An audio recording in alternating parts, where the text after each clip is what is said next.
আসসালামু আলাইকুম। শিমুল Memorial north school and কলেজের পক্ষ থেকে তোমাদের সকলকে স্বাগত। আশা করি তোমরা সকলে নিশ্চয়ই ভালো আছো, আমরাও ভালো আছি।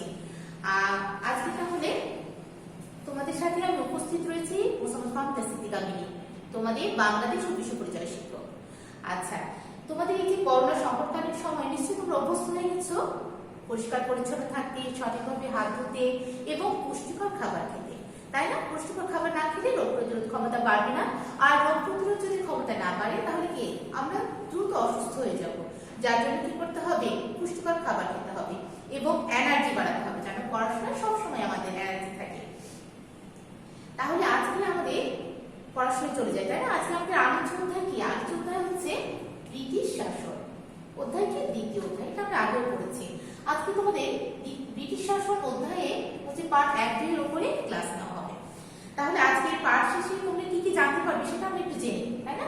1757 সালে পলাশীর যুদ্ধ সম্পর্কে বলতে পারবে, বাংলায় ব্রিটিশ শাসন সম্পর্কে বলতে পারবে, ব্রিটিশ শাসনের কিছু ভালো ও খারাপ দিক সম্পর্কেও জানতে পারবে, আর বাংলার নবজাগরণ সম্পর্কে বলতে পারবে।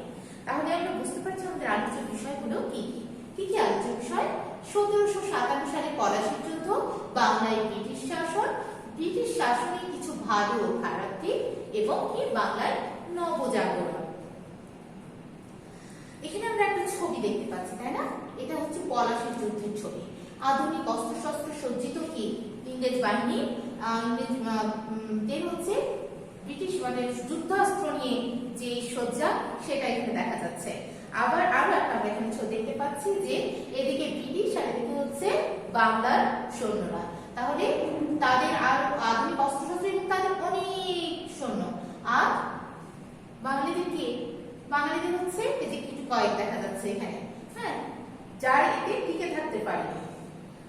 ইংরেজদের কাছে বাংলার নবাব টিকে থাকতে পারে। 1757 সালে পলাশীর যুদ্ধ। এখন আমাদেরকে জানতে হবে পলাশীর যুদ্ধটা কি আসলে, তাই না? পলাশীর যুদ্ধ হচ্ছে 1757 সালে ইংরেজদের সাথে, ইংরেজ অর্থাৎ ব্রিটিশ ইস্ট ইন্ডিয়া কোম্পানির সাথে নবাবের যে যুদ্ধ হয়েছিল, সেই যুদ্ধে পলাশীর প্রান্তরে যেটা হয়েছিল সেটা হচ্ছে পলাশীর যুদ্ধ নামে খ্যাত। এবং এই পলাশীর যুদ্ধ কখন হয়েছিল? 1757 সালে 23শে জুন। তাহলে এই যে 1757 সালে পলাশীর যুদ্ধ হয়েছিল তারও আগে আমাদের কিছু ঘটনা আছে, সেটা আমাদের জানতে হবে। 17 শতকে ইংরেজদের প্রথম আগমন। 17 শতক বলতে কি বুঝি? তাহলে 1600 সালের পরেই হচ্ছে 17 শতকের শুরু, এবং সেই সময়তে 1600 সালে হচ্ছে ইংরেজরা প্রথম ভারতবর্ষে আগমন করে। এবং কিসের উদ্দেশ্যে আগমন করে? বাণিজ্যের উদ্দেশ্যে। তারা বাণিজ্য করবে, সেই উদ্দেশ্যে তারা ভারতবর্ষে আগমন করে। এবং মোগল আমলে বিভিন্ন শুধু ইংরেজ নয়, বিভিন্ন ইউরোপীয় বণিক গোষ্ঠীর আগমন করে। কিসের উদ্দেশ্যে? এই বাণিজ্যের উদ্দেশ্যে তাদের আগমন ঘটেছিল। কারা কারা এসেছিল? ইংরেজ ছাড়া এসেছিল পর্তুগিজ, ডাচ, ফরাসি, ওলন্দাজ, আরো অনেকে এসেছিল। কিন্তু তারা শেষ পর্যন্ত কেউ টিকে থাকতে পারে। টিকে থেকেছিল কারা? টিকে থেকেছিল এই ইংরেজরা। ইংরেজ শাসকগণই শেষ পর্যন্ত বাংলায় টিকে থেকেছিল এবং উপনিবেশ স্থাপন করেছিল। ব্যবসায়িক প্রতিযোগিতা হলে ইংরেজরাই টিকেছিল।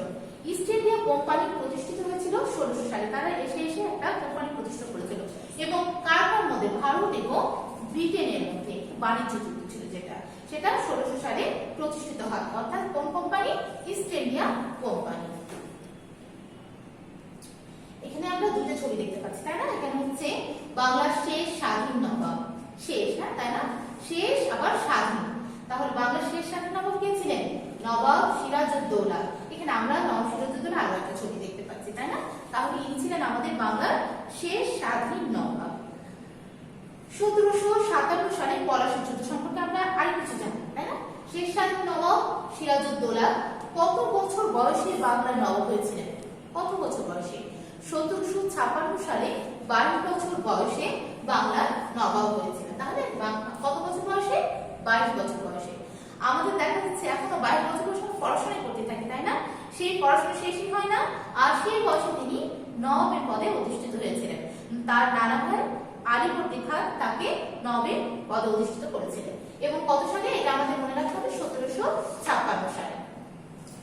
পলাশীর যুদ্ধে হচ্ছে 22 বছর বয়সে নবাব হয়েছিলেন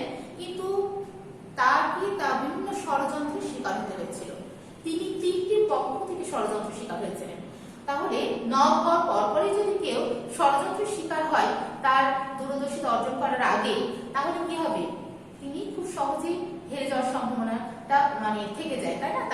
তাহলে তিনটি পক্ষ থেকে ষড়যন্ত্রের শিকার হয়েছিলেন কোন কোন পক্ষ থেকে? একটা পারিবারিক দিক থেকে, একটা হচ্ছে এদেশীয় বণিক গোষ্ঠী। বণিক মানে ব্যবসায়ী, যারা ব্যবসা করে তাদেরকে বলা হয় বণিক। তাহলে এদেশীয় বলতে বাংলা মানে ভারতবর্ষের বাংলাদেশ দেশীয় মানে নবাবের বাংলার শাসকগণের বণিক যারা ছিল তাদেরকে বলছে এদেশীয় বণিক। আর ইংরেজ বণিক, যারা ইংরেজ ব্যবসায়ী ছিল তাদেরকে বলছে ইংরেজ বণিক। তাহলে তিনটি পক্ষ থেকে তিনি ষড়যন্ত্রের শিকার হয়েছিলেন। ষড়যন্ত্রকারী ব্যক্তিদের ভিতরে কারা কারা ছিলেন, তাই না? গুরুত্বপূর্ণ পারিবারিকভাবে যিনি ছিলেন তিনি হচ্ছে খালা ঘসেটি বেগম। এই খালা ঘসেটি বেগম ছিলেন নওশিরাজউদ্দৌলা খালা, এবং তার সাথে সম্পর্ক খুব খারাপ ছিল খালা ঘসেটি বেগমের। কার সাথে? নওশিরাজউদ্দৌলার সাথে। এবং আরো একটা, তিনি পলাশী যুদ্ধে হেরে যাওয়ার পিছনে আরো একটা গুরুত্বপূর্ণ ব্যাপার ছিল, তার সেনাপতি ছিলেন হচ্ছে মির্জাফর আলী খান। সৈয়দ মির্জাফর আলী খান, মির্জাফর আলীর নাম হচ্ছে সৈয়দ মির্জাফর আলী খান। ইনি ছিলেন হচ্ছে সেনাপতি, অর্থাৎ কি সৈন্যবাহিনী প্রধান, অর্থাৎ নবাবের খুব কাছের একজন ব্যক্তি এবং গুরুত্বপূর্ণ একজন ব্যক্তি। এখন তিনি যদি তার বিরুদ্ধে ষড়যন্ত্র করেন তাহলে কি তিনি টিকে থাকতে পারবেন? না, তার টিকে থাকা প্রায় অসম্ভব হয়ে ওঠে। তাহলে আরো কারা ছিলেন? এদেশীয় বণিক। এদেশীয় বণিকদের ভিতরে কারা কারা ছিলেন সেটা একটু দেখি। রায়দুর্লভ, রায়দুর্লভ ছিলেন একজন বণিক গোষ্ঠীর ভিতরে একজন, এবং জগৎ সেন। এই জগৎ সেন এবং রায়দুর্লভের মতো আরো গুরুত্বপূর্ণ অনেকজনই, অনেক ব্যবসায়ী তিনি ষড়যন্ত্রে শিকার হয়েছিলেন, যার জন্য পলাশীর যুদ্ধে নবাবের পর্যায়টা মানে পরাজিত হতে হয়েছিল।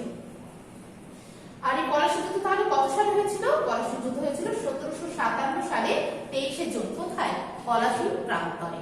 এই পলাশী প্রান্তরে যে যুদ্ধটা হয়েছিল এটা প্রায় 8 ঘন্টা ধরে চলেছিল, ঠিক আছে? এই 8 ঘন্টা ধরে যুদ্ধে এটাকে বলা হয় যে খণ্ডকালীন যুদ্ধ। ঠিক যুদ্ধ বলে ধরা যায় না, আবার যুদ্ধ বলা যায়। নবাবের পরাজয় হয়েছিল এই পলাশী যুদ্ধে। কাদের পরাজয় হয়েছিল? নবাবের পরাজয় হয়েছিল। ইংরেজ শাসন প্রতিষ্ঠিত হয়েছিল নবাবের পরাজয়ের মাধ্যমে। তাহলে 1757 সালের 23শে জুন পলাশী প্রান্তরে যে যুদ্ধ হয়েছিল তাতে ফলাফল কি হয়েছিল? এতে নবাবে পরাজিত হয়েছিল, নবাব পরাজিত হয়েছিল। এবং এই যে পরাজিত হওয়ার মাধ্যমে বাংলায় ইংরেজ শাসনের সূচনা হয় এবং বাংলার সূর্য, স্বাধীনতার সূর্য অস্তমিত হয়, অর্থাৎ বাংলার শাসনের অবসান ঘটে।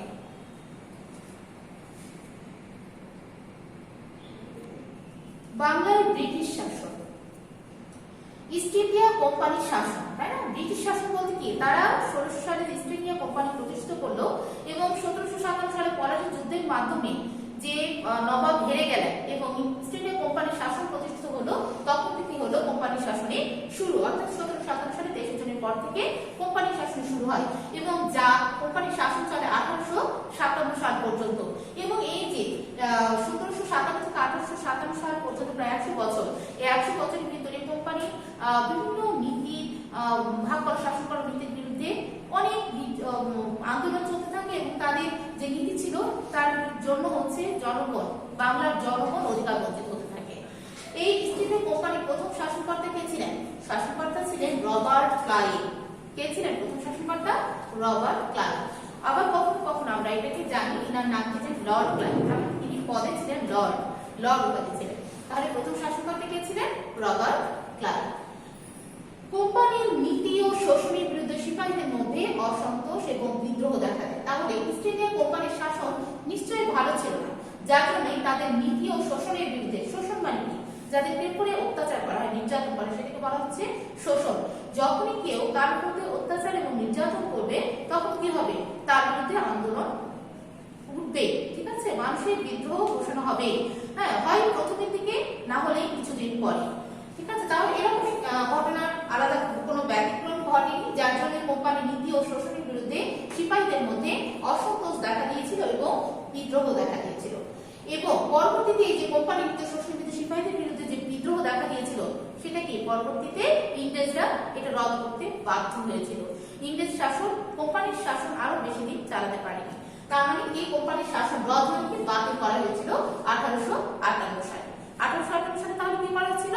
কোম্পানির শাসনকে বাতিল করা হয়েছিল। এবং এই যে কোম্পানির শাসন বাতিল করা হলো, তাহলে কি ইংরেজ শাসনের অবসান ঘটলো? না, ইংরেজ শাসনে কিন্তু অবসান ঘটে, ওটাতে কোম্পানির শাসনের অবসান ঘটেছিল। তাহলে এই ক্ষমতা কার হাতে চলে গেল? চলে গেল কার হাতে? ব্রিটিশ সরকারের হাতে, অর্থাৎ ব্রিটিশ রানী ভিক্টোরিয়ার হাতে।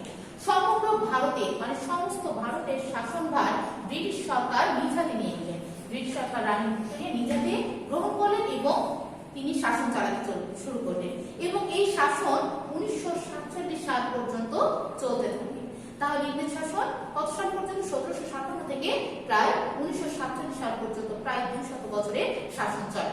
ঠিক আছে, যদি আমাদের 190 বছর হয় মোটামুটি ভাবে, কিন্তু আমরা প্রায় 200 বছর হিসেবে এটা জেনে থাকি। প্রত্যেকটা কিছুর ভালো এবং খারাপ দিক রয়েছে।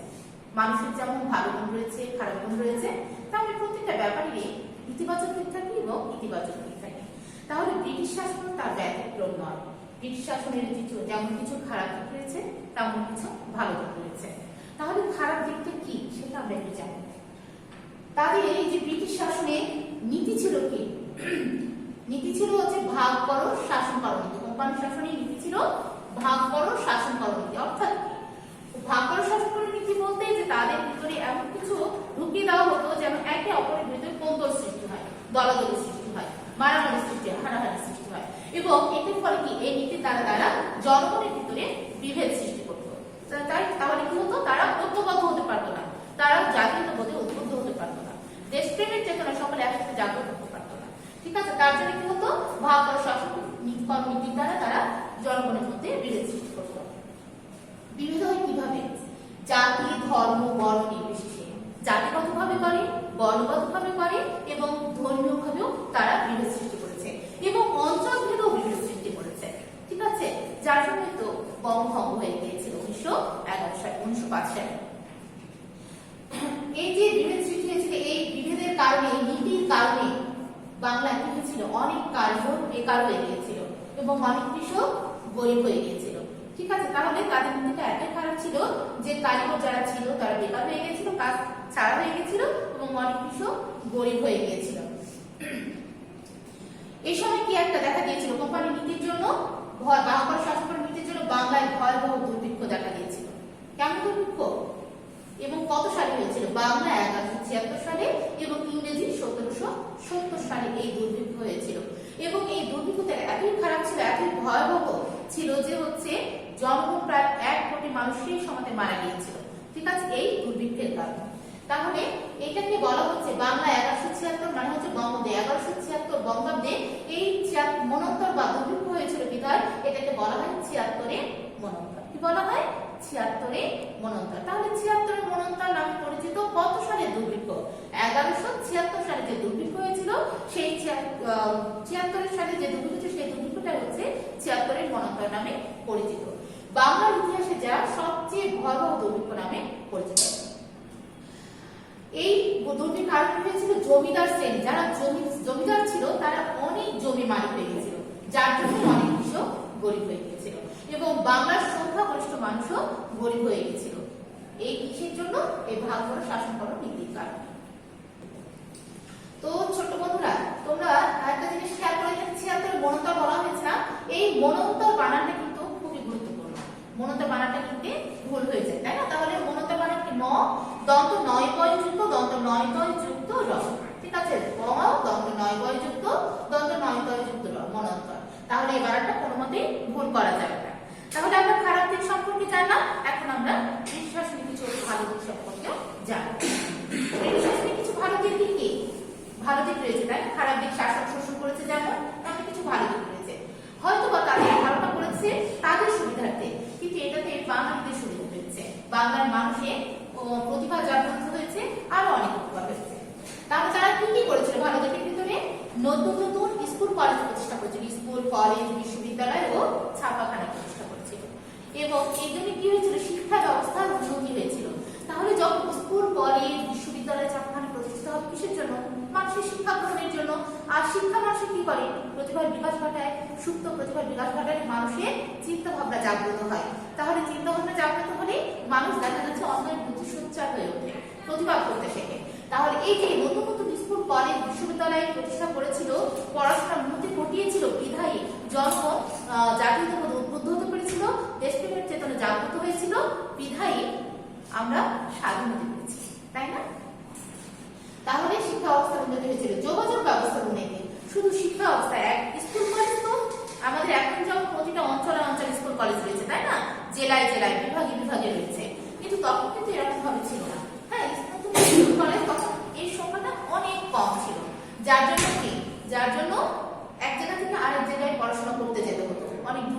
হতো। এখন হেঁটে হেঁটে যাওয়া তো সম্ভব না, সম্ভব কি? যার জন্য কি করতে হবে? সড়ক করে পথের উন্নয়ন ঘটিয়েছিল। না, তারা কি করেছিল? সড়ক মানে সড়কপথ, যেটা আমরা চলাফেরা করি, রেল পথে উন্নয়ন ঘটিয়েছিল এবং টেলিগ্রাফের প্রচলন করেছিল, যেন তথ্য আদান প্রদান করা যায় সঠিকভাবে। তাহলে যোগাযোগ ব্যবস্থার উন্নতির জন্য আমাদের শিক্ষা ব্যবস্থার অগ্রগতি হয়েছে। এই জন্য কি হয়েছিল? যে শিক্ষা ব্যবস্থার উন্নতি, যোগাযোগ ব্যবস্থার উন্নতি, হ্যাঁ, যার জন্য কি হলো? 19 শতকে বাংলায় নবজাগরণ দেখা দিল। 19 শতক মানে কি? 18 সালের পরে, তাই না? 19 শতকে শুরু, তাহলে 19 শতকে বাংলায় নবজাগরণ দেখা দিল এবং জনগণ নতুনভাবে জেগে উঠলো, নতুনভাবে চিন্তা করতে শিখলো, নতুনভাবে অধিকার সচেতন হয়ে উঠলো। সামাজিক সংস্কার সহ শিক্ষা, সাহিত্য, জ্ঞান বিজ্ঞানের ব্যাপক প্রসার করতে শুরু করলো। কেন? মানুষ শিক্ষিত হতে শুরু করলো, যে তখন কি করলো? বাঙালিরা লিখতে শুরু করলো, সাহিত্য রচনা করতে শুরু করলো, জ্ঞান বিজ্ঞানের বিকাশ ঘটাতে শুরু করলো, জনগণের মধ্যে এটা ছড়িয়ে দেওয়ার চেষ্টা করলো। ঠিক আছে, তাহলে আমাদের এই যে নবজাগরণে ঘটলো, এই নবজাগরণে আরো কিছু জনের ভূমিকা রয়েছিল। কে? কাদের কাদের ভূমিকা ছিল? রাজা রামমোহন রায় ভূমিকা রয়েছিল, ঈশ্বরচন্দ্র বিদ্যাসাগর এদের বিশেষভাবে ভূমিকা রেখেছিলেন, নবাব আব্দুল লতিফ এবং সৈয়দ আমির আলী এই যে বাংলার নবজাগরণের ক্ষেত্রে তিনি গুরুত্বপূর্ণ ভূমিকা রেখেছিলেন বলে আমরা আজকে দেখা যাচ্ছে এই পর্যায়ে পৌঁছাতে পেরেছি। তাহলে ছোট্ট বন্ধুরা, আমরা ক্লাসের শেষ পর্যায়ে এসে পৌঁছে গেছি। এই পর্যন্ত তোমরা কতটুকু আয়ত্ত করতে পারলে আমরা এখন এই উন্নয়নের মাধ্যমে সেটা বুঝতে পারবো, তাই না? তাহলে তোমরা নিজেকে যাচাই করবে এবং প্রশ্নের উত্তর দেওয়ার অবশ্যই চেষ্টা করবে। ঠিক আছে, বাংলায় ইংরেজ শাসনের সূচনা হয় কখন? ইংরেজ শাসনের সূচনা হয় কখন? মনে আছে? ইংরেজ শাসনের সূচনা হয় কোম্পানির শাসনের মাধ্যমে। কোম্পানির নীতি যখন 1757 সালে 23শে জুন বাংলার সূর্য অস্তমিত হলো পলাশীর যুদ্ধে নবাবের পরাজয়ের মাধ্যমে, তখন থেকে হচ্ছে কি হলো? ইংরেজ শাসনের সূচনা হলো। তাহলে 1757 সালে 23শে জুন। কোম্পানির শাসন নামে পরিচিত কোনটি? এখন কোম্পানির শাসন, কোম্পানি কত সাল পর্যন্ত শাসন করেছে? করেছে হচ্ছে 1757 সাল থেকে 1857 সাল পর্যন্ত। তাহলে কোম্পানির শাসন নামে পরিচিত 1757 সাল থেকে 1857 সাল পর্যন্ত ইস্ট ইন্ডিয়া কোম্পানি যে শাসন করে সেটাই হচ্ছে কোম্পানির শাসন নামে পরিচিত। পলাশীর যুদ্ধ কত সালে হয়? পলাশীর যুদ্ধ কত সালে হয়? পলাশীর প্রান্তরে 1757 সালে 23শে জুন হয়। পলাশীর যুদ্ধের মাধ্যমে কত বছরের জন্য ইংরেজ শাসন প্রতিষ্ঠিত হয়? আমাদের বইয়ে 200 বছর দেওয়া আছে, তাই না? তাহলে আমরা 200 বছরই লিখবো। 1757 থেকে 1947 সাল পর্যন্ত ইংরেজ শাসন প্রতিষ্ঠিত হয়। এটা আমরা ধরতে গেলে 190 বছর হয়, কিন্তু আমাদের বইয়ে যেহেতু 200 বছর দেওয়া আছে আমরা 200 বছর হিসেবে লিখবো। ব্রিটিশ শাসনের বৈশিষ্ট্য কি? ব্রিটিশ শাসনের একটা বৈশিষ্ট্য ছিল, তাই না? যার জন্য অনেক কৃষক গরিব হয়ে গেছিল, জমিদার অনেক জমি মালিক হয়ে গিয়েছিল। তার নীতিটা কি ছিল? তাদের ভাগ করো শাসন করো। ব্রিটিশ শাসনের বৈশিষ্ট্য ছিল ভাগ করো শাসন করো। আমাদের নেক্সট দিন কি হবে? তাহলে দ্বিতীয়তে পার্ট 1 এর উপর টপিক 1 নেওয়া হবে এবং ছোট প্রশ্ন 4 থেকে 7 এবং 15 নাম্বার অতিরিক্ত এবং বড় প্রশ্ন অনুশীলনীর 1 এবং অতিরিক্ত 2 নাও। তাহলে আজ এই পর্যন্ত।